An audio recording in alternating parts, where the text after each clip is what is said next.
What's up? What's up? What's up, guys? Listen, you know what today is. The greatest day of the week. It's Monday, and look, on the coach's corner today, we got a great special guest today. A great special guest today from somebody from Tarboro, North Carolina. But listen. before we jump into that, guys, I want you guys to go ahead, check out one of our sponsors. This show here today is sponsored by Echelon Bell. Echelon Bell, empowering you.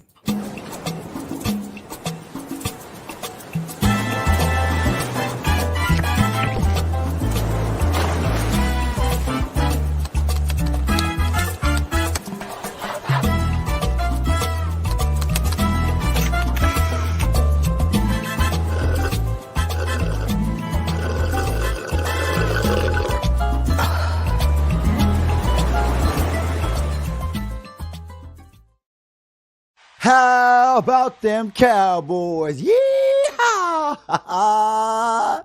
Yeah, that's what I'm talking about. Ran your clouds into the ground. I told you, didn't I?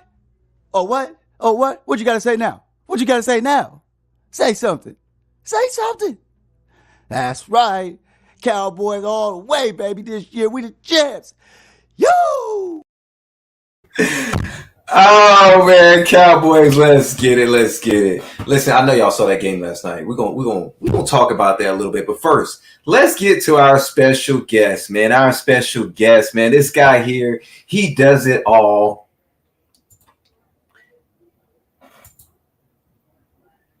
This guy here, man, a pillar in the community right here.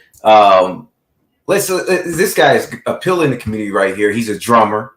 All right. We can see that twice up there. Right. GQ, probably magazine guy of the year right there as well. Also a musician. You see that as well. And he also is a pastor as well. But guys, let me introduce this guy. He'll say something. He'll talk about himself as well. Let's introduce no other than Jarrell Anderson to the crew right now. Welcome, Jarrell. Hey man, what's up, man? Thanks for having me. Hey man, blessed to have you up here, man. I got something I want to play before we let you introduce yourself as well. Got something I want you to play. I want to play real quick, all right? All right. I want to ask a question today. Do you still believe? Amen. Yes. Do you still believe? Yes, sir. Is there a belief or a faith system that you are operating in? Is there something that the Lord is telling you to do, but you're not operating in the belief system? Amen. Do you still believe? Yes. Amen. Now, I thought about that this morning on the way coming here.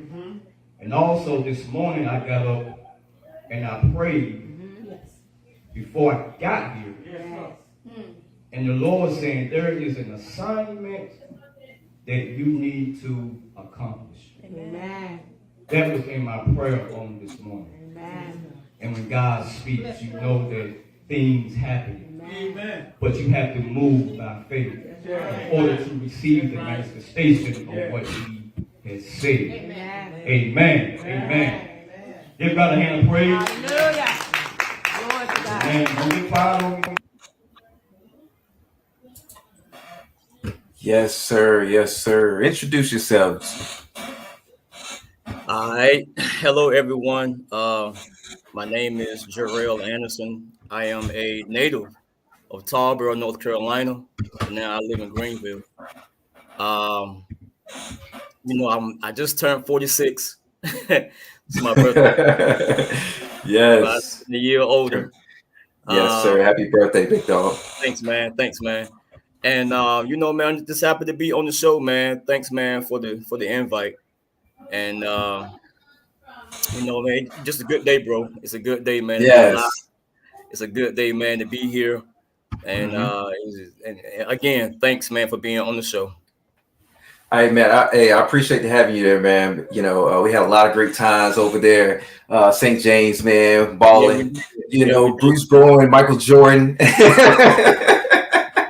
Yeah, doing some good days, bro. Yeah. Man. Sometimes I still think about them days sometimes, but yeah, man. Yeah. A fun time for sure. Oh yeah. In case you guys don't know, back in the day, of course, we know Jarrell was Michael Jordan. He had all the moves, and you got Bruce Bowen right here. Had no shot, all defense, man. Hey, I want Michael Jordan, but yeah, man, he was definitely like pretty much, man, a big inspiration, man, as far as like, me trying to be like him. You know what I'm saying? You know, when I Mhm. played, or try to. But yeah, man. And you was like more of a defender, long on, big game. Rebounds. Yeah, dude, man, good Hey, dudes. hey, Shaw over there boxing out, man. Junior with the hook shot. Hakeem Olajuwon over there. Yeah, they were a hard killer, man. They were a Hey, hard killer. yes, sir. Yes, hey, some great times, man. Some great It times, was, man. But man. yeah, man, yeah. But hey, let's go ahead and get into what we going. We're gonna talk about today, man. Listen, first thing up, man. As we can see from the photo here, man, there's a lot going on right here. You know, we got one quarterback over here chilling in the luxury suites, and the other one over there working. I mean, he working. What what do you take on this? Is anybody wrong or right in this picture? Hey, the only thing I see right, man, was Jake Browning. Jake Browning, man, was the only thing, man, that I see, He's man. doing it. He's been playing pretty good the past couple of games, man. Yeah, Hmm. the first game he played, he passed for like 354 yards, and he played very good yesterday. And they, they down two quarterbacks. So Yeah, um, it's amazing. yeah, man. So Jake Browning is the guy, but Hmm. Deshaun Watson is really chilling. He's chilling hard. Like, He's chilling why you real not on hard. the side mentoring or something? Come on now, signaling. I guess, man, he done gave what look like, bro. Yeah, I don't know. seriously. There was looks like to me though. Look, he got glasses on. Yeah, I see. I mean, what, he shouldn't even be at the game. He's like a spectator. Come on, man. But yeah, listen, it's a great thing that's happening in Cincinnati. I mean, like, do you see quarterback controversy here? I don't think so, man, because the way how Jake is playing, if Jake Browning plays like this throughout the Hmm. season, I don't think that they're going to keep him. But there are a lot of teams in the league that needs a quarterback. You know, if Hmm. you look at the Falcons for one, they need a quarterback. Even though they got the Commanders have Sam Howell, but I think Jake Browning is a little bit better than him. Um, I mean, there's a lot of teams in the league that need a QB. So I think Jake Hmm. Brown would be that guy because they don't have the money to pay him if he plays well throughout the year. I could see that using him as some trade bait, man. You know, Yeah, yeah. yeah. Carolina would probably love to have him. Ah, man. You But you know, know what, man? Bryce Young, he. he's trying, man, but Mhm. I don't see him lasting too long because his body, man, he's so small out there. Yeah, yeah, Um, yeah. but He they doesn't have need any weapons though. yeah. Like they don't have a lot of weapons out there. Um, but they need to give him a line, give him an the O line, and Yeah, see what he does. But Carolina Panthers like him, man. They picked him for a reason, so it's something yeah, that yeah. they like about him. But if I was the Panthers, I would have picked up C.J. Stroud. That would have been a smart pickup too. Yeah. Yeah. So, but the Panthers like something in Bryce Young. So, but we'll see. Yeah, honestly, I like both of them, man. You know, CJ, little bigger frame. He did great at Ohio. But Bryce, I mean, a smaller guy, he hasn't had a lot of yeah, I don't think he has a lot of tape so far. And considering the guys around him, he needs more time. Just give him Yeah. more time, give him another year, at least another year into the system, and you know, possibly maybe we can see some maturation next year. Mm-hmm. Yeah. Yeah. True.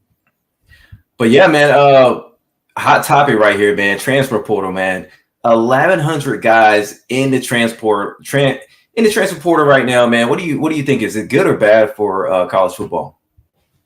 I don't see anything wrong with it, man. I think the portal is great, man. It's Mhm. almost like a free agency for NFL, in that sense. So True, true. yeah, yeah. But the portal is great. I don't see nothing wrong with that. It gives a lot of players, different schools where they can go to and get some shine or playing Hmm. time or whatever the case may be. But I think the portal is great, man. I don't think there's like people talk negative about it, but I don't think there's something wrong with it. I think it's great. Yeah, I like it too as well. I'm kind of sometimes I'm good on it, and sometimes I'm down on it. I'm high on it because of the fact that you give guys second opportunities, second chances. But the negative side of it is a lot of these guys might not get picked up. So let's just say you had a full ride at this other school, and now you're going to another school. You might not get a full, you might get a partial, or you might not even get picked up. So you're taking a huge chance there. I think in this aspect, they need to kind of treat it more like free agency, where those guys can move anytime they want instead of having to wait till the season's over with. But that's a whole nother conversation in itself. But I do actually have Prime Time up here. Let's bring on Prime a little bit. I want to hear Prime take on this. Prime, baby. Yo, I'm here. yes, sir. You got those shades on. I got my Dion shades on. No, these are Dion shades, baby. Ooh. There Say you go, Prime. man. He got them Dion shades Yeah, on. Primes, baby. Hold on. Look at. You got the Ray-Bans. Yeah, right. Got the Prime on to give you all the type of stuff in this thing. This bad, man. If I can pull it out. There we go. Yes, Ooh, sir. he got the legits. Okay. Yeah. That little box Ooh. and stuff, I'm gonna put them back in. These gonna be only for good purposes only. I can't wear these every day, but these are special. These go up on the shelf a little bit. I'm gonna take And those this right topic is sponsored by Prime. Oh man. What's your take on this, Prime? I mean, transfer portal. I look at it from both ways. Like, you got kids who coming out of high school who probably bust their butts that want to get a scholarship. But now it's kind of like at a disadvantage, because if you got a choice between a young freshman coming out of high school to somebody that's already experienced in college football, 10 times out of 10, you probably gonna pick the most experienced guy, because college football, college coaches are looking to win now. So they may get a freshman, it's a hit or miss, but they already have a product of talent already in college football that has been proven. They'll probably pick that. Now, it's a win-win for both, but I just feel like, that portal is going to hinder a lot. So, but I think Nick Saban said something like, people didn't go look for a person and ask that they play as a freshman, because in college football, nobody leaves as a freshman. You don't do like basketball one and done and stuff like that. Those are my raw thoughts on that, man. I know that could be the hindrance of high school players, which means like you may start seeing this is a real raw thought type. I hope you're ready. You may start seeing kids easily go D2. Now coming out of high school, because not all, but I'm saying that they got this portal open. They have so much access to getting college athletes from the transfer portal. It's going to push high school kids not really going where they need to go at. And D2s, now, I get those guys. Go ahead. I'm sorry. Would that hurt their stock? Think about like they won't have the facilities, right? They won't have the proper training. Some places don't even have athletic trainers, right? So by going to a Division II team, what if they don't do well the first year, even though they were a 3-4 star guy, a high rated guy? Now, does that lower his rating? And now he becomes a guy where the team that he would have went to wouldn't want him now. I think athletes now, those high school athletes, will probably really have to really prove themselves. Now, I'm not saying every high school athlete, for the record, because I know how people are, and I'm a raw ball guy. So you know me, I don't care. But I know people look at it like they're still going to get recruits. Yeah, high school kids. You may have a freshman, a high school senior that's really good, 5-star. They probably will still go to a D1 college. I'm not saying that can't happen. What I'm saying is, yes, that can happen, but yes, the transfer portal is available, and most guys go to the transfer portal first before they probably go look at this high school kid. Because if it's a unique player deciding to leave, that's what he's going to do. So I'm thinking more kids going to have more high school kids. The way this is set up now, it's going to be a concept of prove your point basis. Like, hey, you may have to go D2 if we don't have availability and a scholarship for you, for the PWIs.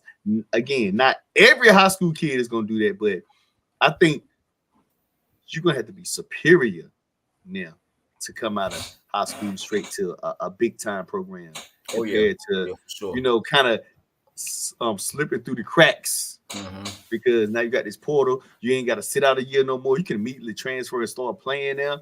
Man, that's you know what you're getting, right? And they be leaving like they changing draws every day. You know, when look at what's his name, Tupele? Well, the guy you just had up on the screen, Tupele went from Clemson, went to Oregon State. Now he transfer portal again. Like, I mean, like it just makes you. Go ahead, I'm sorry. And here's some of the quarterbacks right here. You just look at all the high talented, high ceiling quarterbacks out there. These are starters. And these are the guys. These are predictions, or these are where they going? Yeah, possibly where they could, potentially go. Nobody really knows. Gotcha. Are these high school quarterbacks? No, these are college quarterbacks. Yep. So Yep. Go ahead. Go ahead. Yeah, you got it, man. Go ahead. Oh, so I basically saying was Riley Leonard. He played at Duke last year. The guy I was just talking about, Ukele, went from Clemson last year to now he played at Oregon State this year. Now he's back in the pool. So he done went 3 places. And this kid, Tyler Van Dyke, for me, I wouldn't be surprised if he end up, unless he just don't like. Well, no, he's in the portal now. So I don't know where he's going. And the rest of them are all college quarterbacks. It's just the prediction of where they're going, if that makes sense. Oh, I see now. Okay. Yeah. Okay. Yeah, this is tough right here, man. Like, nobody's loyal anymore. I mean, you think about quarterbacks used to not even move that much. You get, maybe 1 or 2 here and there, and it's just a long list. Right. And this is just the beginning. Right. And I know a lot of people don't play a lot of college. I know for you, like Jarrell, aka Cut, or whatever you want me to call you on the show. A lot of people don't watch a lot of football. a lot of people don't watch a lot of college football to know a lot of players now. But I'm starting to get into it a lot more. But that's what I'm saying. Like, just think about it. It's 1, 2, 3, 4, 5, 6, 7. This right here is cut out 1, 2, 3, 4, 5, 6, 7. This just cut out 8 quarterbacks. Because most of them are probably good. Most of them probably go start somewhere else. And now you got high school quarterbacks trying to come out of high school trying to go to college. But you got to compete with these guys already before you even decide where you're gonna go on decision day. And that's on December 20th. Decision day for high school is National Signing Day is National Signing Day. Yeah. So, and I know that I got a cover for that. But now you're already in a situation like, what if these guys decide to pick the team where they're gonna go before National Signing Day? Now this kid got to figure out where he's gonna go next, because he probably not even gonna start. Decisions. Yeah. Oh, he definitely gonna start. I'll tell you that. Not all these guys. Proven talent. Talent. They be on the bench, backups. You know what? But that's honestly, as a quarterback, young quarterback, to learn the system is best. I think it's best for you to start as a backup instead of being a true freshman starter. You get to see that guy in front of you make some mistakes possibly, and then also you get a chance to learn the system. Right. Yeah, it's kind of hard to come into a program and just be like a big time freshman. It's not like basketball where you come in and shine right then. In football, it's a little bit different. When you playing that key position. Unless you're Trevor Lawrence. Florida State got 11 transfers. Georgia even got.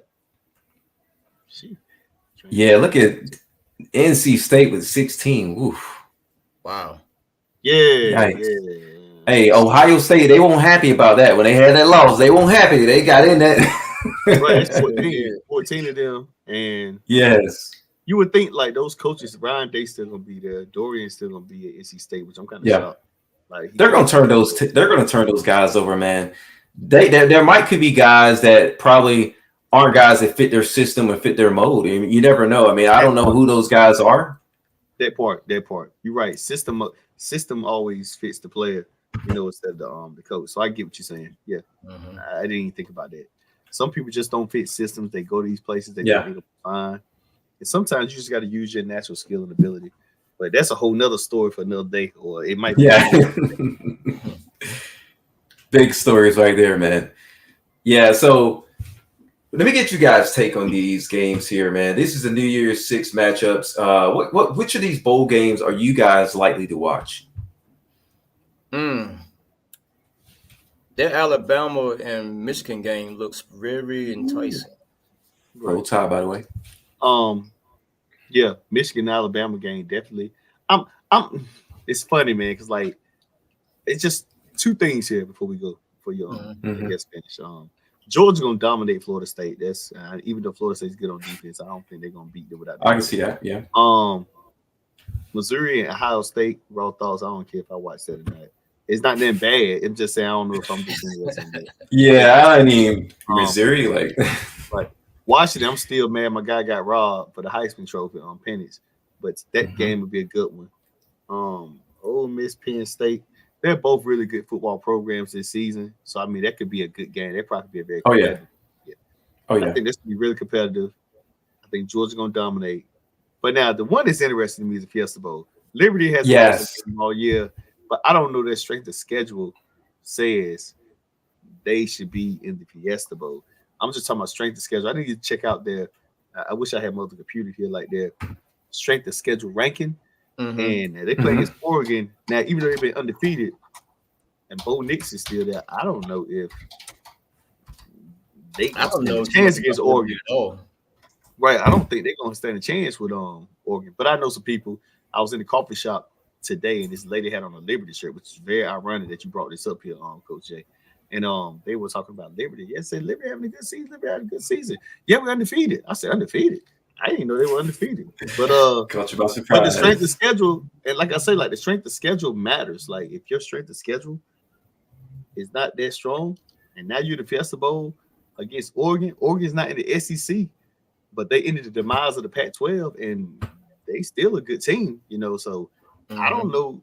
This Fiesta Bowl is going to show is raw thoughts. Is Liberty really the real deal or not? But that's about it. They might get blown out by 30. Who knows?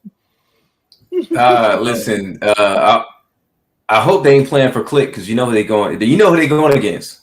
Yeah, but see, Liberty ain't doing it. They ain't Colorado, even though. By the way, Colorado's still coming. They picked up the number one lineman. You did. They got some blocks. They definitely coming, but not this year though. No. I'm still trying to find Liberties. We can look at that on another. We can look at that another time. We'll chop on that a little later. I'm gonna see. Hold on. You go ahead and keep going. I'm gonna find it, and if I bring it. Got you. All right. So NFL Pro Bowl, man. I know you guys watch it sometimes. Sometimes I watch it. Sometimes I don't. Last year, kind of. Last year was kind of. It was different. It was real different. What do you think they can do to improve it?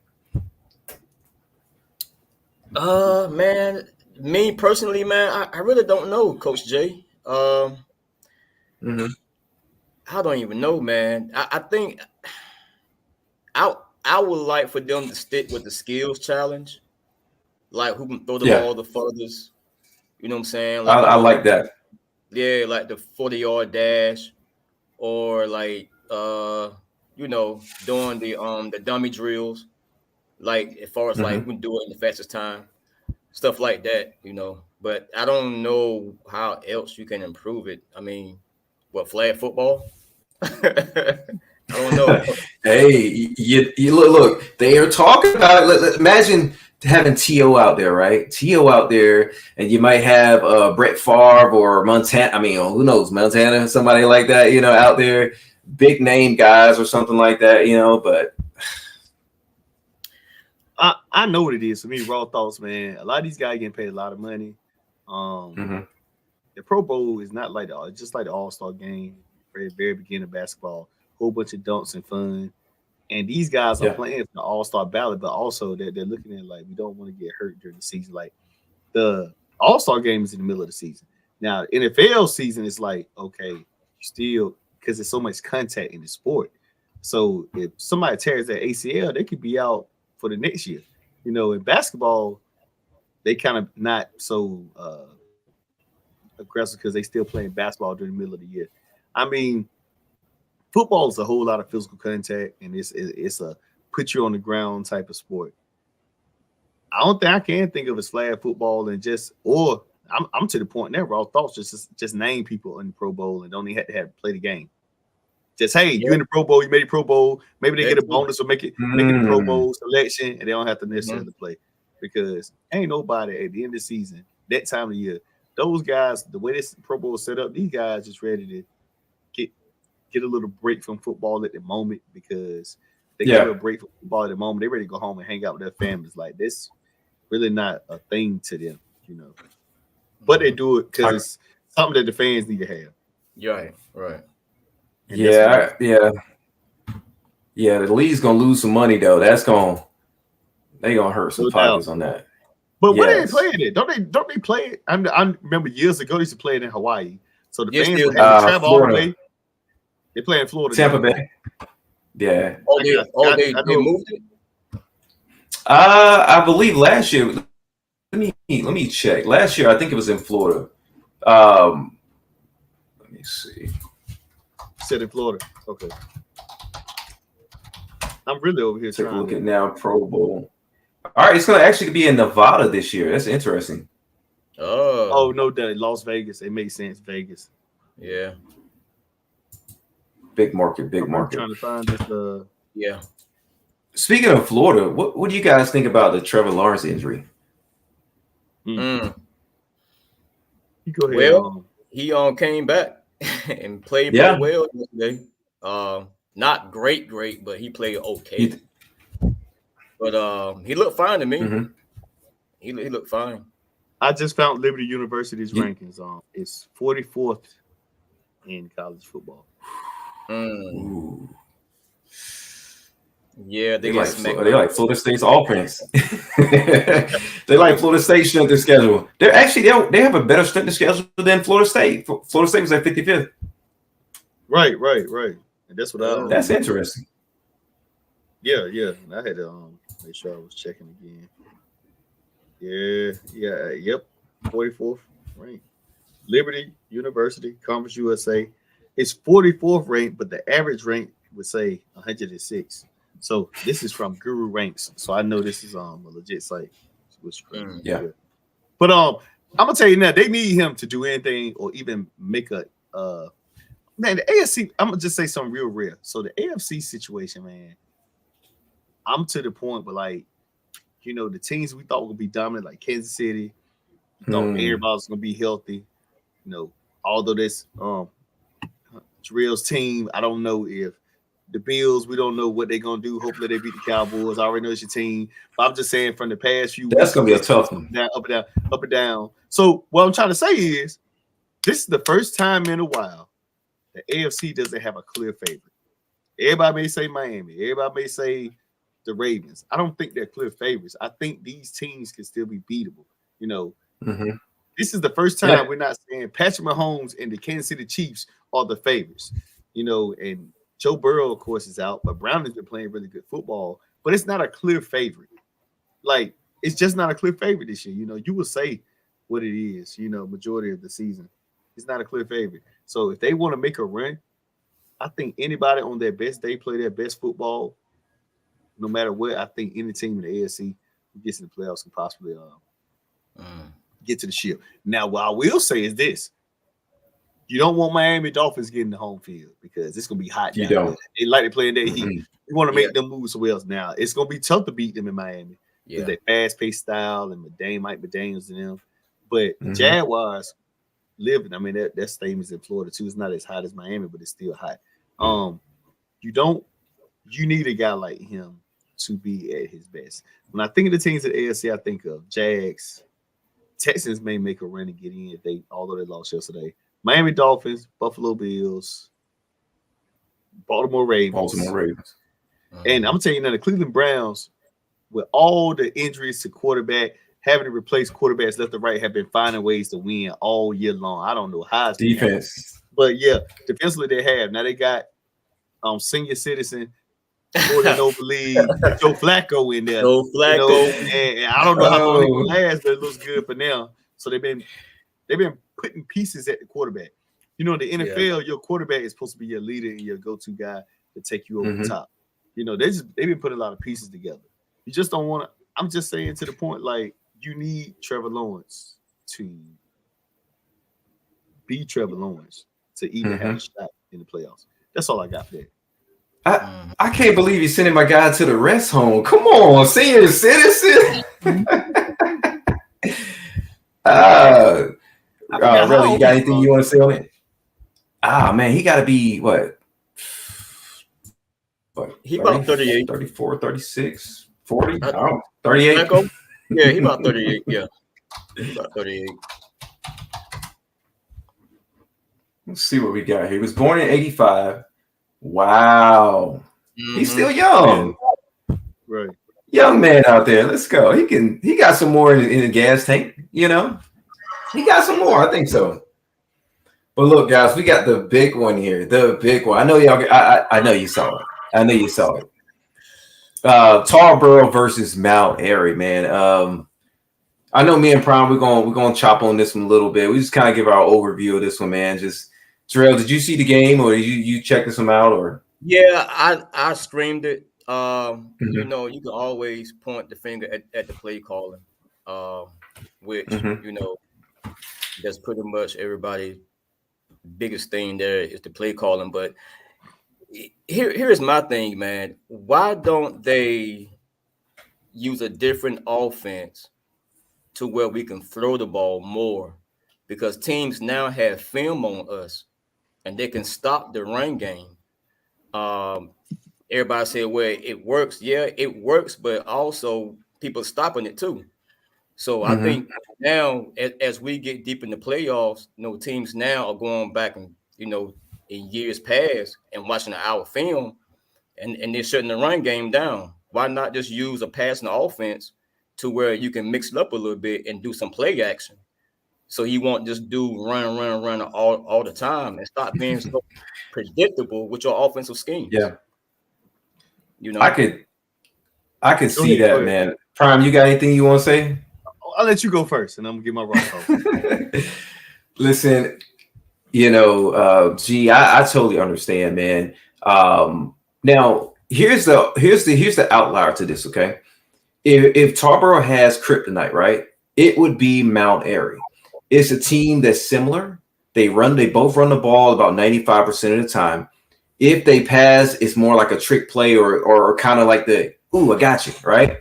So when you got two teams that's like and they go against each other, you don't even have to prep or plan.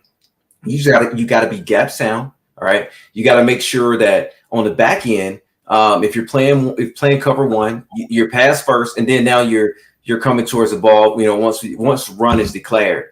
But I just think that in this game, I don't think there was an issue with the play call. Tarboro, this is what Tarboro is. They did it all year long. They just beat down teams all year long. Nobody could match up with them. Nobody could play with them up front. Everybody was possibly could have been considered undersized, or they weren't playing or prepared, you know, as well as Mount Airy was. Yeah, I just think that there was a lot of big runs in this game, and I think what really transpired in this game, I think it happened in the third quarter. It was a fourth down and 1 in Tarboro's own territory. Now, if they kick the ball, now at this point of the game, it was 3-0. If they kicked the ball here, they would have gave Mount Airy a long field position and possibly could have forced a punt. Now, because they gave the ball right there, they didn't convert. They gave the ball up. I think it had about 40 yards to go to score. And they ended up scoring on the outside run, which they were getting a lot of pop runs on the outside. So I think in that situation, they should have punted the ball. I know it was a tough decision. You think about Tarboro was moving the ball effectively. They should have punted the ball, played field position, and made Mount Airy go the distance in that one. But you know, even though despite that run right there, it was a 7-3, Tarboro ended up forcing a fumble in the end zone, which was considered the guy was down, but it was a fumble, clear recovery. Tarboro should have been a touchdown, which would have made the game a lot closer. It would have made a different ball game. But in this one, it was just too much coaching adjustments in the second half. First half, Tarboro ruled it. In the second half, you can tell that Mount Airy started going to more of their outside perimeter run game, and they started utilizing the pass off of that run action. So you know, they were. I can tell in this game it was a tell of who was going to make the necessary adjustments in the halftime, and Mount Airy just made the better. They made the better changes at the after half. Whew, where do I start here? First and foremost, I'm about to pull a Stephen A. / Raw Thoughts myself. All right, first and foremost, I love Tarboro. I love Coach Babs. Well, you know, I love Coach Babs. I got to love for them, but the Tarboro coaching staff. I know a lot of people, and I'm giving it to you both sides. So I'm gonna give you the fandom side first. You know, and I know great Coach Craddock, great players. Tarboro High, his Mount Airy team was probably already pumped up, but you know, and this is where I'm going. Like, I have nothing against that. They have won a lot of games since Coach Craddock has been there, probably way more games and 4 state titles than any high school team we have seen in history. And even though I'm doing a Tarboro documentary, I will say majority of the championships definitely have came from Tarboro. Tarboro's been very athletic. But, you know, with the athleticism, we had plenty of athletic. Just broad thoughts. We'd have had plenty of athleticism for the years since the early 80s. But sometimes it was just athleticism. But as soon as, you know, Craddock had his way, he started getting guys to understand the work ethic. Work ethic and play call is different. Work ethic and play call is different. But, you know, out of all respect, you know, that's my guy. Ricky Bass is an amazing guy. Great man. But from what the fans are saying, they all saying he's a great man. They don't think he's the best play caller. And this is where I'm going at Raw Thoughts here. They don't think he's the best play caller. And they're saying, like, I heard a fan the other day say on social media, so I've been, you know, watching all the things. They were like, how do you go to passing camp 707s all summer, but never use the passing game? And like, they have systems in play. They were saying they had it. They were told that they had this. They had wrinkles here, wrinkle there, wrinkle this. This is what they're saying. This is what I'm getting from one side, both sides. So I'm the type of person, I'm going to listen to both sides. And they're saying in the game, they never seen it. They never seen the wrinkles. They never seen the fact they went to these passing camps all summer. They could throw the ball, and then they decide not to throw the ball. You know, think about, I'm going to say this, like, defensively, Tarboro played a really good game. But that, I guess that one put them in a bad spot. I ain't even questioning defense. I really would say if the game was to be lost, the real score could have been maybe 14-10 or 10-7 Tarboro. The last touchdown to me, Raw Thoughts, I don't count because I felt like the morale was already gone. It was already at the 15-yard line of Tarboro's where they made that 4th and goal or 4th and whatever. So I felt like that was one of those, you know, the morale was already gone. And in my area had clock management. They had ran that clock all the way down to almost like 2 minutes, I think. You know, 2 minutes, 3 minutes. So at that time, 14-3, like, you know, with that little bit of time, that was hard to get 2 touchdowns back to back that fast when you haven't done it the entire game. This wasn't even on the kids. Kids are amazing. This ain't even about talking about the kids. A lot of people talking about the play calling because they felt like it was the same play caller from last season, the same stuff. I seen fans of Mount Airy literally saying, and guys who coach these kids that are on my Airy's team, you know, you have Parks and Rec's team that kids that play at the Parks and Rec. Yeah. They have other kids at Parks and Recs up there in Mount Airy to where like they coach these kids when they was young. They said, you know, and there was a lot of these coaches at the rec for Mount Airy, the Mount Airy Parks and Rec coaches. They said Tarboro's offense is projectable. They say, yeah, we know Tarboro, and this is literally what they say. Yeah, we know Tarboro has always had this offense for years where they say it's predictable, but can you stop it? Right. They said we have the players to stop it. They made some shifts. Like one time I seen with like 4 down linemen left the middle open, but then as soon as they got in the center and they called their cadence, they shifted and they pretty much brought everybody to the middle. It's like it was all of a sudden it was like a sudden shift. But I guess people were trying to say it's like that. At the end of the day, they expected wrinkles, they expected change. They felt like J.K. Atkins coached a better game because when Tarboro was up 3-0, when they went into the half, he made adjustments. So I know me and Coach Jay discussed at halftime, we were going to see adjustments for both teams. That was at halftime. So, and he did say that I can see Mount Airy using an RPO the rest of the game. So what happened was they spread everybody out. The first half, they kept using that option play, which was getting nowhere, and they was using it. But then they came back with like two running backs under in shotgun, and he would fake it to Tyler Mason. He'll try maybe give it to the other one, kind of like a crisscross right in shotgun. spread. But the play when they had the fumble, which I thought there was a fumble touchdown, but I was at the very top, and I honestly did see the referee myself. He really did stop the play way before the fumble.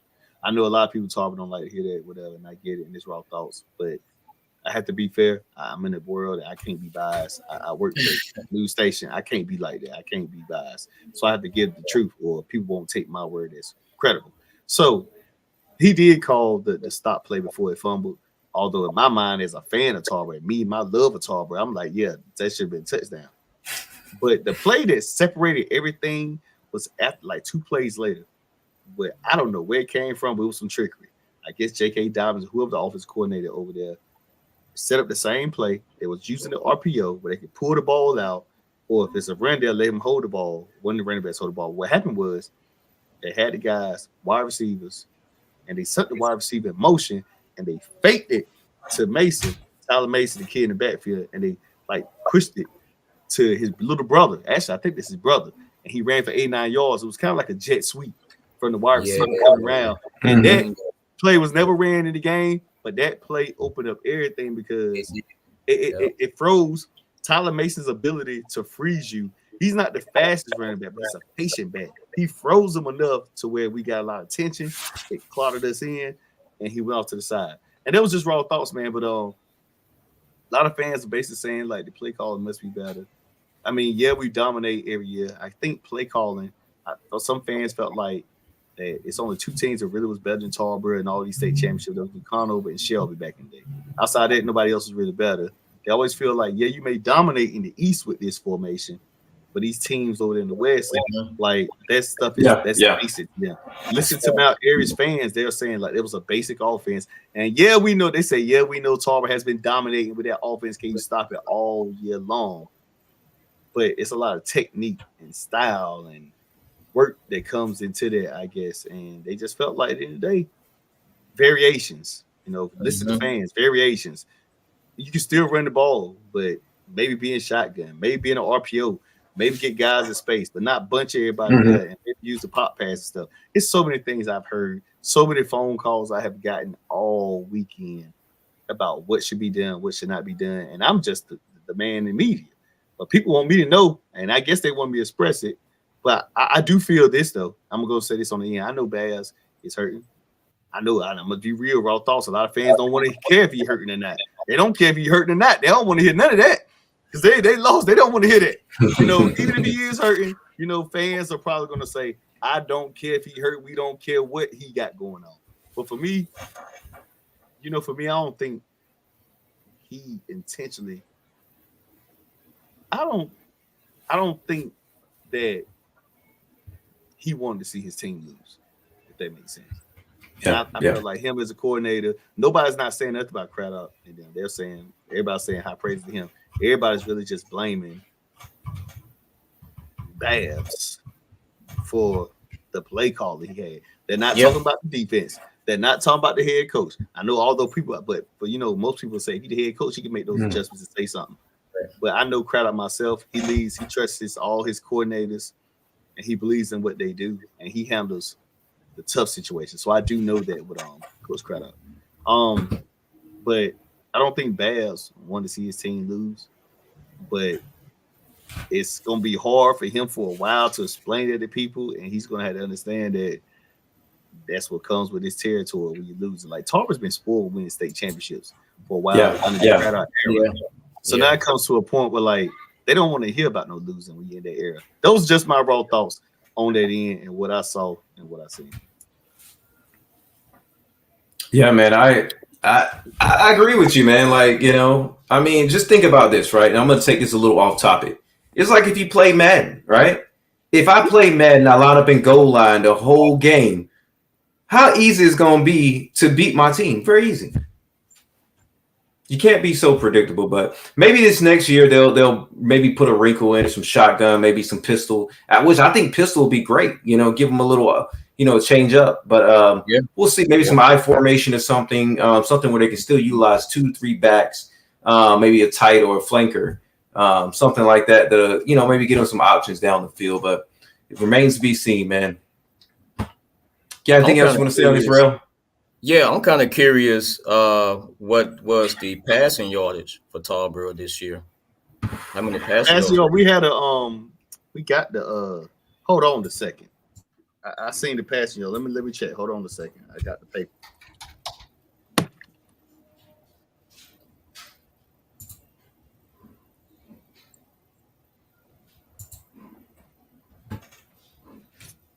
Yeah, Tarboro's stats this year was a heavy run. They were about 4,000 when you think about from the run game. Mm-hmm. And their defense was elite. I mean, they only gave up about 90 some points the entire season, which I think was, you think about trying to find passing. Oh, this was last. No, this is 2022. No, this is 20. No, that's this year. we had 3. 2020. Oh, 2023, 2024. Okay. This season for Tarboro was 27.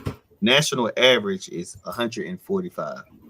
Those are passing passing attendance. Passing yards, they only threw for 350 yards, but the national average is 1,147.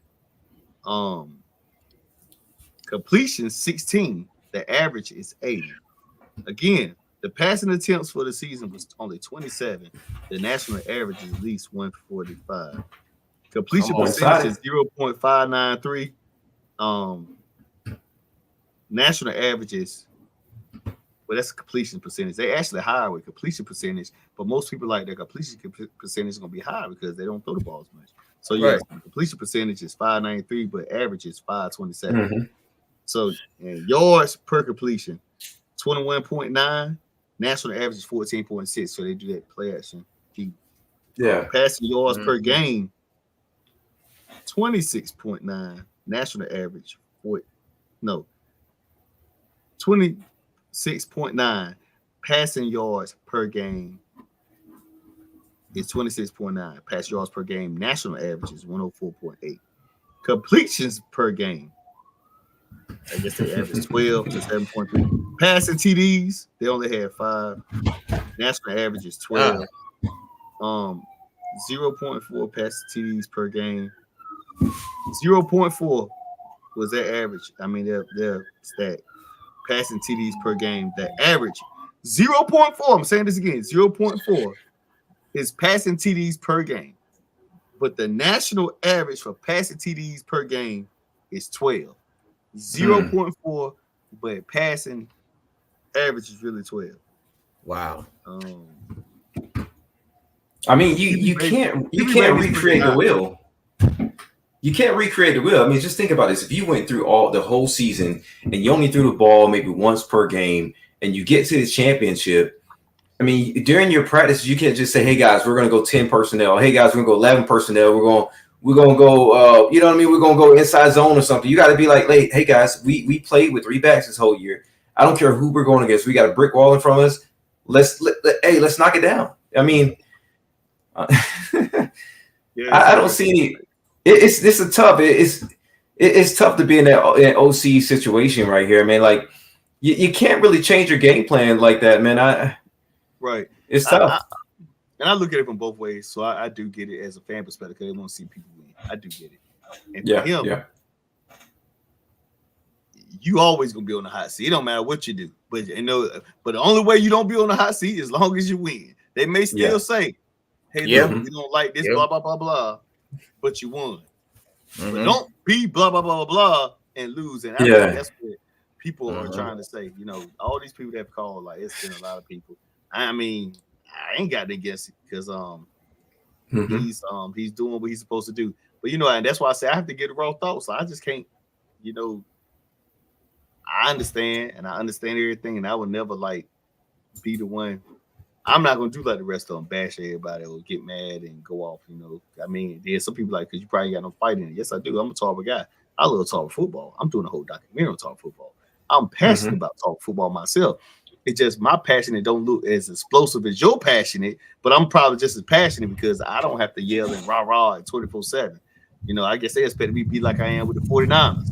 I'm still the same way, but at the same time, when I'm in a different field, representation, agent, and I'm in media. Mhm. Like, I cannot be Yeah. biased. Well, I'm not because raw thoughts. I got kids to feed. I can't be out here being biased. I ain't trying to lose my job.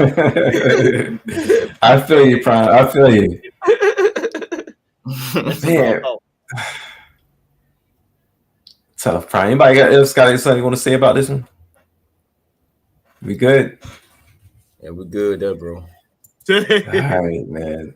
Listen, Tyreek Hill. Listen, we got a big one right here, right? Tyreek Hill close to 2,000 yards. Does he reach it tonight? Yes, no, tomorrow. I mean, next week. When do you guys think? You think it's gonna happen?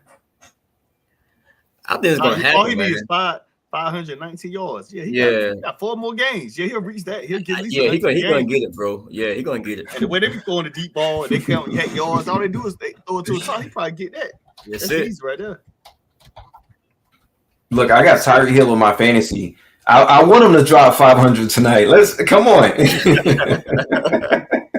Let's do it, right? It's an all-time record. Let's do it. Hey, they're going against the Titans. 4-8 Titans. Anything is possible. Anything is possible. Guys, listen, we got a big one here. We got, G. Relly, the Lakers. Let's go, baby. Lakers. The big win against Phoenix. You see him with his poking his chest out. Man, are they back? Yeah. You Man. think so? I think the Lakers, man, they won the tournament. AD played a great game, 40 and 20. Bron said he played like a Shaq. He gave a Shaq performance, man, but AD played great, man. AD played great. The whole team played great. Austin Reeves shot the ball well. Yeah. Bron, you know what I'm saying, being Bron.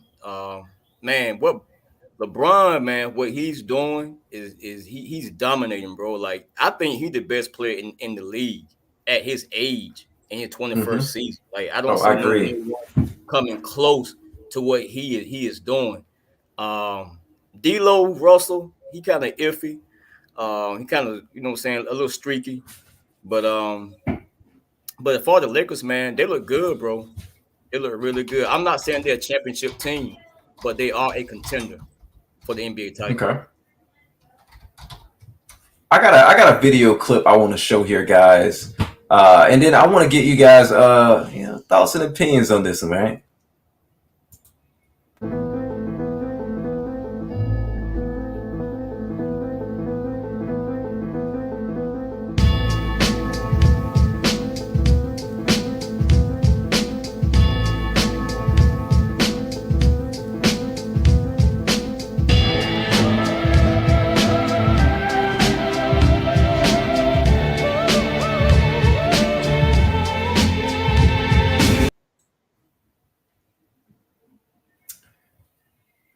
What do you guys think about that? You want to go first, Trill, or you want my raw thoughts first? What him waving off Darvin Ham? Yeah. I mean, pretty much all great players do it. Jordan did it. Kobe did it. Kevin Garnett. I mean, AI did it. So I mean, I don't think it's a problem as long as the trust is there. Bron been doing this again for over 20 years. So I mean, I'm quite sure the coaches trust him, but I think LeBron trusts himself more than what the coaches say. You know what I'm saying? Yeah. So, and most coaches, right? Go ahead. Yeah. So I don't think there's a big issue with it, man. The media gonna blow it up, but I think Bron just trusts his own instincts, and he sees what probably Darvin Ham didn't see at that moment, and just took matters in his own hand. For me, it's the same thing, man. At the end of the day, raw thoughts. LeBron is LeBron. LeBron has been around. Most just being real, man. It's very few you can say that LeBron had a very experienced coach. I mean, out of respect, I guess you want to say you should do that. But LeBron has been around for 20 years. He's been the face of the league. He's the moneymaker. The owners give him the privilege of doing whatever he wants. I'm quite sure LeBron's probably one of the few players in the league that actually can handpick any coach he wants.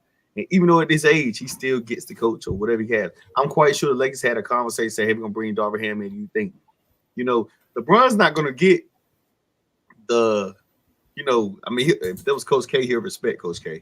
But I'm just saying, just random coaches out of my mind. Like most people, you get LeBron going to have all the say-so in the rights. I mean, now it's to the point, it's almost at the end of his career.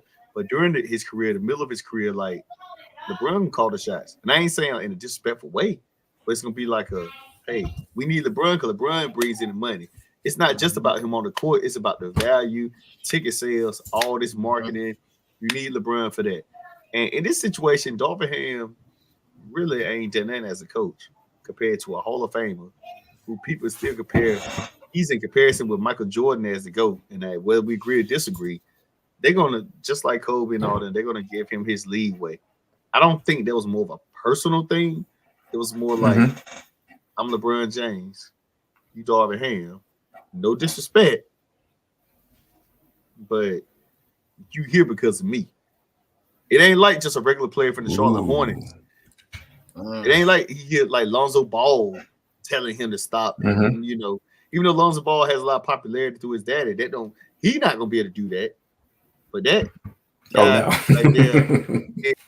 that's just in life they always say certain people get the pass. He's one of the ones. They say it. Everybody don't get the pass. Life isn't fair, but he gets the pass. For sure. I agree. Guys, we're going to go to a quick break real quick. But first, before we get to that break, guys, I've got a track I want to show you guys, give you guys a quick snippet. One of the local artists out there in the Tarboro area. You guys know it. James Barnes, single here, No Not One.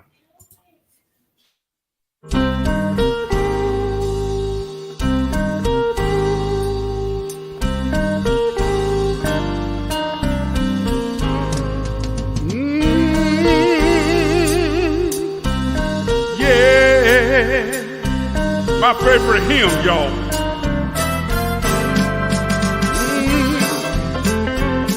Yeah, put your hands together. Listen, there's not a friend like the lowly Jesus. Do you know? All right, guys. No Not One is available on YouTube, Spotify, anywhere that you can get your music from. No Not One. Check him out, James Barnes Jr. All right, now next topic here, we're gonna talk about young athletes, man. This is an interesting post I've seen on Facebook. You got a football player here that started his own prayer group, and he has a lot of his players and other teammates and people from the school there. What do you guys think about this this group that's been formed here? Man, that's big, man. As far as like young athletes praying, because prayer is very essential, man, and it's very important and vital. When you have a talent and a gift that God gave you, you want to give it back to Him. So why not pray, to the one that gave the gift and talents to perform? But yeah, so that lets me know also too, guys, that these guys have a relationship with God in order to pray. In order to pray, you got to have some type of relationship. And that shows right there. And then too, they've probably been taught, they've probably been raised up in church. They have seen their moms, their parents, or their pastor, or their grandparents praying. So, which prompt them, okay, now I see them praying. Now I know that I should pray. And again, they probably have a relationship with the Lord. So why not, give the Lord back what He gave to you, which is that gift and the ability to perform at a level, whether it's high school, pro, or college, man. You want to be able to thank God for your gift and your talents. Prime, you got anything to say? Man, I welcome all of that.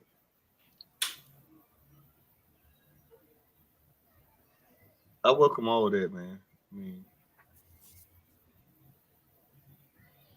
Are they in the house or? yeah, in the house. They're inside of, I think there might be inside of his house, you know.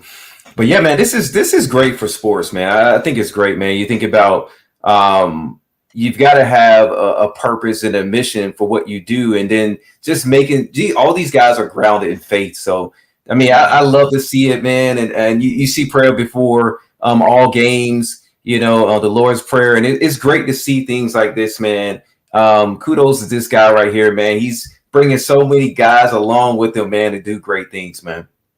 Great job. All right. This is going to be a tough one here. Lions. Listen, look, how do you lose to the Bears yesterday? Are they real? Are they fake? Contenders or pretenders? What do we got, guys? Oh man, they are pretenders, no doubt about that. Smoke and mirrors. Smoke and mirrors. They can still make the playoffs, but man, those Lions are pretenders. They ain't doing nothing else. They gonna make the playoffs, win and done. That's all. I'm going for Dan Campbell, baby. I'm rooting for you, Dan. I think everybody is, but ain't enough rooting for him to do anything. Oh man, listen. The Lions who their losses are. Let's just take a look at this right here. Right, they lost versus Seattle in overtime. They can't win close games, possibly. Right, we can say that, right? Mm-hmm. Big loss versus Baltimore. Loss versus Green Bay. I mean, you think about that's a young quarterback, right? You got veteran versus young guy. That shouldn't have happened. And now we got another bad loss versus Chicago. You know, I don't know if we're going to technically get that big time, you know, high power offense that I thought we were going to get from these guys, and they barely beat Kansas City, who had nobody at receiver. So when playoff times comes, I mean, I don't know what we're going to get from them. They're probably not going to beat Dallas. They're probably not going to beat the Eagles. You know, they're probably not going to beat maybe Atlanta. I mean, they beat Atlanta last time, but it's going to be a tough game against Atlanta. They play like this, or Seattle. So, I mean, it's a tough road for these guys. You think down the stretch, they've got Denver up next. All right, that's going to be a tough game. They got Minnesota. Dobbs going to be ready. And they got Dallas. They got Denver in Denver or in Detroit? Detroit. Okay. The way they play, and they're going to Dallas. The way they playing, Denver Broncos playing some good football now. They went from 0 to whatever. So, I mean, right now they hot like the zone. They can play anywhere. Right about now. I mean, the way they playing some good football, they playing some real good football. They are. A dark horse. They may get if they get in the playoffs, if they can get in there. I don't know. The way if they keep playing this style, Russell ain't got to be trying to cook and throw everything everywhere. Yeah, you see you set up perfect. Payton and him got something going right. Yeah, that's all I got. Yeah. Hey, it's gonna be a tough one, man. Listen, they got Minnesota twice, and that could be that's a huge one right there. They got to try to not split this one right here. You know, going down the stretch, but we'll see. There's a lot more games to play down the stretch, man, and to look at the playoff picture. This is what we got here, and I know Prime is happy about this one. You see the NFC, who's rocking it. Yes. San Fran just leapfrog Philly. He's trying to hide that smile. He's trying to hide it. He's trying to hide it. So, the conference record. 49ers are 8-1. Dallas 7-3. God, that makes sense. Philadelphia. But go ahead and look. What about the race for the top pick? You know, we got Carolina over there. Okay, Carolina, Chicago. But they get the top pick. You know, they got to get their top pick away. Then they get that away. I feel like it goes to Chicago, right? I think they do. Yeah, it does. It shows. Yep, Chicago. Yeah. That's why teams are after Justin Fields now. It all makes sense now. You think New England gonna tank? Nah, And it ain't got a tank. They already tanking. They already That's how hard they trying. It's already there. They shipped them. Hey, some. Who would be the top? Who would be the top pick in the draft? Man, I was thinking Caleb Williams, but see, he fell off a little bit. he has. I mean, you'll fall. That would be a great pickup though. Fall to number 2. Lincoln Riley never's been a good defensive strategist. He's always been a guy who put up points, and I don't know what happened. He lost a few key players and stuff. And NIL's got the Caleb Williams. Mm-hmm. NILs. There's a whole lot of that. You in LA, you down in Southern California. He round all stardom. So when Dallas beat Philly yesterday, they put them in the division lead. Mm-hmm. Wow. Yep. Now, but Now they're on the wild this is card. what it is. But from what I heard, which is wild, is that if they have the same record at the end of the season, Mhm. Philly wins the division. Right now, I'm assuming that Philly hasn't played as many. No, they haven't. They haven't played as many NFC games. But Philly's schedule is super weak. Now, if they mess around outside of Seattle, they mess around and lose in their schedule, I'll be shocked. But the way they was predicting it now, if you look at on the third side where the black numbers are at, it shows the conference games, NFC games. So 49ers are 8-1. Dallas has played 10 games in the NFC teams. Philadelphia has only played 8. So that means they have 2 more games over them at the moment. But if Philly wins out, and most of these teams are NFC teams, and they have the same record, then Philadelphia could win division. So if they have the same record at the end of the year, Philadelphia will actually go back to number 2. But that's just for now because of the number of teams they play in NFC. Mhm. That's their NFC on record. And that's the only reason. And But the loss pushed 49ers to number 1. Mm-hmm. And you talked about the Eagles' schedule. I mean, they've got the Seattle Seahawks.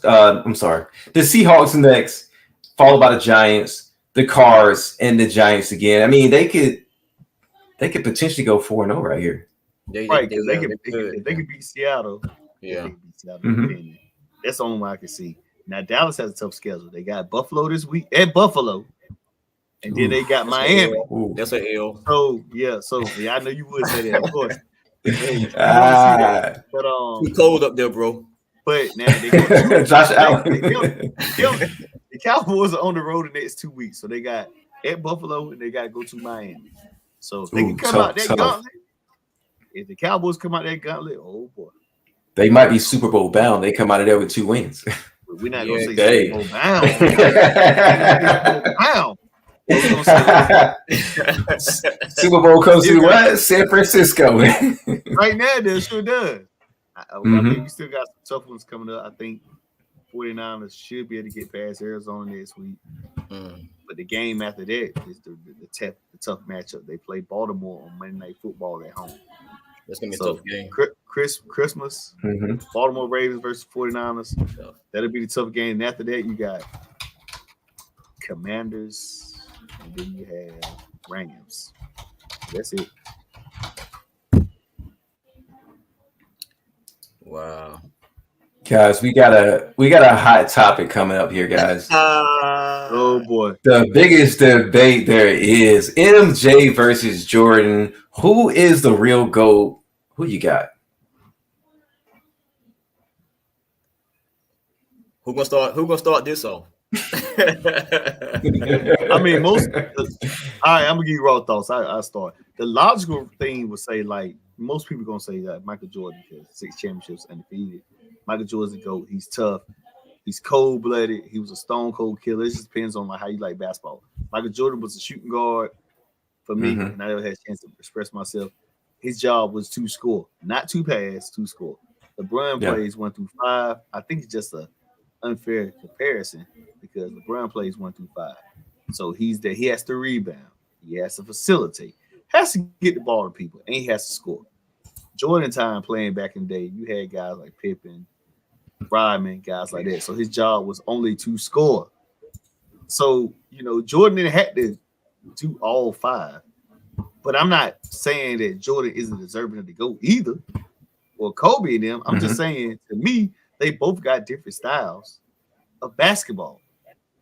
But when the media puts LeBron here, when people put LeBron here, when the ownership say that LeBron is more valuable, it puts you in a category like he is right now because of the fact that all of them think that he is super valuable, you know, in so many assets of the game. And so now when LeBron has a situation where he passes up, kicks out, whatever, you know, people want to say, no, you're supposed to take that shot. You're supposed to take that shot. You know, Jordan would have took this shot. Or Kobe would have took this shot. Steph Curry. Magic won't take no shots. Ain't nobody saying about Magic. He got 5 championships. Don't nobody say a thing about Magic Johnson. And I think Magic and LeBron got similar styles, but LeBron is a better scorer than Magic Johnson. Ain't nobody even thought about saying that about Magic. I'm just saying they really a different player. Yeah, I think it's a different matchup. Like LeBron and Michael Jordan don't have the same style of play. LeBron has just been named the chosen one, came out of high school, went to the draft. All the pressure's been on him to be the next big thing, which he has done that for 20 years. But he ain't, you know, Mike got his 6. Mike is cold-blooded. Mike gonna take it and just go at you. And Mike, you be lucky you might get the ball in that. But I see Jarrell turn his head around, so I'm gonna let you already know what time it is. No, man, nah. But here is my thing, man. So I came up in that Jordan era.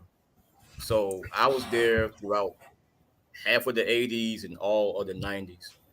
So Jordan is my GOAT. You know, Jordan is my GOAT. But here's I think what's gonna hurt LeBron in the GOAT debate. If LeBron continues to play, he's already in 21st season. If he continues to play multiple years and still stuck with 4 rings, I think that could hurt him. Because you being that great and you only having 4 rings, even though you've been to 10 finals, but you still stuck with 4 rings, but you playing 20 plus years. Yeah, you piling up stats, but you know, not saying that ring is the only thing, but there's no criteria or a system for who the GOAT is. So we just go by stats or we go by, you know, the eye test. But if LeBron continues to play more years than what he's doing now, and he still got 4 rings, that could hurt LeBron in the GOAT debate. Yes, sir. OJ. Yeah, listen, he's got to get some championships, some more under his belt to really match up with Jordan. But when we look at the numbers, Mike versus Bron, they're pretty much similar. I mean, you know, Jordan averaged 30 points per game. Bron is at 27.2. Bron's leading in rebounds, assists. You know, of course, Jordan was a better defender, I think, in some perspective. He averaged more steals. But you think about 3-point percentages, LeBron is actually a better 3-point percent shooter than Jordan, which is, you know, you would think that's kind of absurd.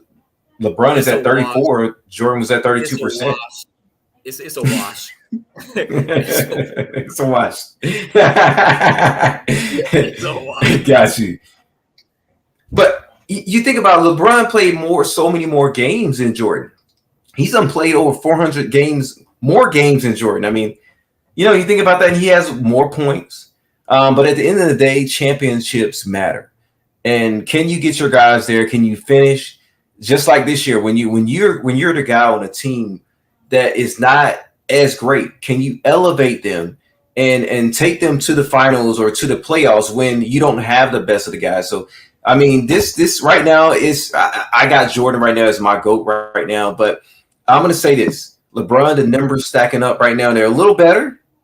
However, let's get 1 or 2 more championships, and then maybe we can talk a little later about that. But I grew up with MJ, so it's always my guy, man. One more thing too. Definitely. Jordan played 15 years, so he accomplished more in those 15 years than what LeBron has done throughout his career. So Jordan You talking got about the championships? Cause like LeBron got a whole lot of stats now outside of championships. like He got some stats. He's a Hall of Fame. I'm talking about triple doubles. as far as the accolades. So Jordan got the final MVPs, Yeah. the championships, the regular season MVPs. He got Olympic gold medals, Well, I know LeBron got those Olympic gold medals. defensive player of the year. LeBron- Like oh, no, Jordan he got hasn't done it. He hasn't dunk done it. titles. He led the league in steals. So, Hey, but for dunk titles, LeBron won a lot of dunk contests for his sake. Two, but you but said what still, was the though, other award you said? What was the other award you said? defensive player of the year. Defensive player of the year. He's definitely helped the film. Oh, MVP between him and LeBron and Kobe was one of the two people who always were deserving of MVPs but never got the MVP. So I don't know if it stopped when Jordan was there because Kobe had plenty of years he could have got MVP. They never even came to him. Yeah. He got wrong. I think they Yeah, start. I think they just start not giving it to the golden ones. As I should say, you know. Yeah. Steve It's Nash like- got one of the MVPs from Kobe. Twice. Yeah. Right. That's what I'm saying. I think they just stopped giving it to guys like after the Jordan era. They just stopped giving it to the big timers. You know, you got guys like Jokic didn't win MVP, but I don't know if they consider him in their stratosphere as an overall career. Now, I'm not saying Jokic ain't good, because Jokic is good. I'm talking about like the stratosphere. Kobe and LeBron, I feel like should have won way more MVPs, but people gave them elsewhere. If that makes sense. I got a question for y'all too. So do y'all feel like the international players is dominating the NBA more than the American players, American-born players? If they are, the only reason because they get to play professional basketball as a kid, 13, 14, 15 years old. So, you know, and over there, those rules are different, more contact, physicality. You know, kids over here can't necessarily play. You know, they say that, and I'm just saying again, the only reason if that is true is because of how early they can play professional basketball overseas. I could agree as well. They're coming in more skilled, man. You see those guys; they're more fluid shooters. You know, they can. I just feel like, you know, they're more polished when they come in. You know, some guys they had to, you know, wait a few years to kind of build up. But yeah, I could definitely see that. Yeah. But guys, we got one more. We got a couple more topics today. The next to the last one we've got is Cowboys Eagles. What do you guys take from that game? Cowboys dominated. That's all I can take from it, man. They dominated. Beat down. Yeah, bro, they dominated, man. In all facets, bro. For I'm me, not a Cowboy fan, but they just. I already know you're a Bills fan. We both know that. Yeah. I mean, I'm just saying. Raw thoughts. The Eagles' defense is not the same on the back end like it was last year. Linebackers, they're not. I think that's what They are not. But they have been winning so many games because honestly, their offense has been finding ways to win. But when their offense doesn't play like Brown and Smith didn't come to play yesterday, you get these results. I'm not questioning the Eagles. I ain't even got no beef against the Eagles. Is it what they say? Raw thoughts. It's just the principle that they definitely paid Jalen Hurts, and they're expecting him to be Jordan of the Eagles. You know, Sirianni always talks about that Jordan-like mentality, you know, with the Eagles and Jalen Hurts. They are basically, if they ever do anything and get anywhere this season, it's going to be only on Jalen Hurts. The defense not going to be able to stop nobody, and he's going to have to do way more than he had to do last year to get there. I agree. Yeah. And I think that's the issue. Like, the defense is not holding people, you know, to a certain amount of points this season. And I think that's the real reason. And I think the teams that have, every team I've seen from the Kansas City Chiefs had a chance to beat. Buffalo Bills had their opportunities. Yeah. 49ers took advantage of it. Cowboys took advantage of it. But one thing about the Eagles, if you leave them around so much longer, you're going to get what you get. And I just think that, man, with their schedule now, they're not going to have to be really dealing with some super tough teams. They already played their hardest schedule. You know, so Cowboys have a different thing scenario. I think it was more personal. The Cowboys, they lost to them already. They already played them. They're in their division. So, and it was in Dallas. You know, I won't shop. I was, you know, honestly, I already knew. You know, for me, I couldn't get it out. I want the Cowboys win. We're number 1 seed. Cowboys were lost. Still being number 2. You know, so that's what it was. Yeah. Win-win. Right. Yeah. Listen, man. I took pride. We had a show about it. We talked about the Eagles, how at the time they had given up about 30 touchdowns, right? And I think the Niners had given up about 17 at the time. And then the Niners they unloaded on it. I think it had about 5 touchdowns that game. And then you see this game here. I mean, the Eagles, the Eagles, they're back end, their defense, they've got to fix that. If they're going to go deep in the playoffs this year, they've got to fix that. That's way too many. Yeah. For now, defense is a problem. When you say fix that, they're going to fix that in the house. Because unless you got a free agent that's willing to sign, can't make no trades, can't make anything. You got to make adjustments. As a coach, what we were talking about earlier, make adjustments. Yeah. Your defense and, seeing what works for your defense. Everybody's defense is different, and everybody fits a different system. So you got to find a way to make it work. I tell you, man, Stephon Gilmore played a good game. He covered. He did. He played Brown, man. Brown and Smith very well. Well, he was more on Brown though. Yeah, he's a dominant ace guy in the league, man. Listen, guys, we got one more topic before we get up out of this one. Before we say our exit here. This is the last topic. This is something new I've been doing here. It's our one word. In this segment, you guys get to talk about anything you want to talk about. I got something I want to speak on as well. But Prime, you guys got your opportunity, to talk about anything you want to, what's on your mind sports wise.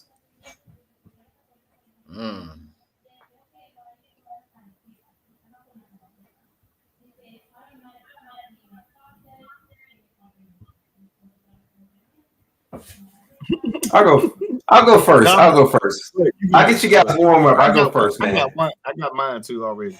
Okay, go ahead. I ain't got nothing right now.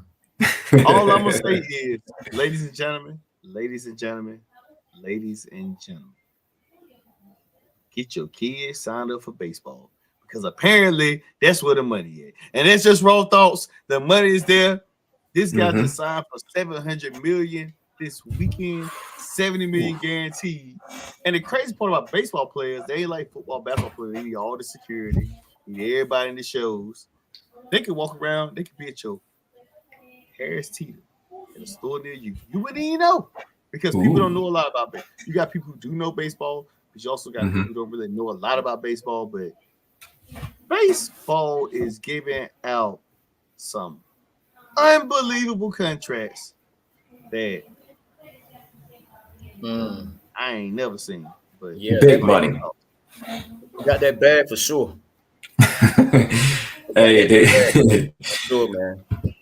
They got that temper money over there. Yeah. hey, that $77 million to sit on your couch money, right? hey, but look though, what my topic here today is about Florida State, right? We all know they got snubbed from the playoffs, right? But look, did you guys hear about now Yahoo Sports?